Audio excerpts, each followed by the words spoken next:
An Eastside man is expressing concerns about Kinnison Wash being filled with vegetation. While monsoon is over, it's not unusual to see more rain in Tucson during the winter, so he fears it could lead to potential flooding. KGUN 9's Eastside reporter Jacqueline Aguilar is off of Escalante and Desert Springs Drive to tell us when maintenance at Kinnison Wash is expected. Bill McKinnon has lived next to Kinnison Wash for about 40 years. He tells me that he's seen the wash go through many different stages as well as many different monsoon seasons. He adds how he has not seen the wash get maintenance at all this year. McKinnon says Kinnison Wash has filled up with less vegetation than there is now. But I've seen the water up within 2 or 3, 4 inches of the top of the box culvert.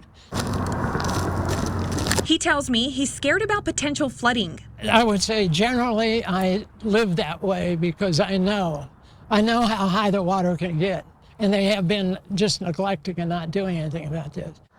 The Tucson Department of Transportation and Mobility says they trim and clear washes before every monsoon to ensure flow lines are clear. But McKinnon says that hasn't happened. I haven't seen it cleaned all in a couple years.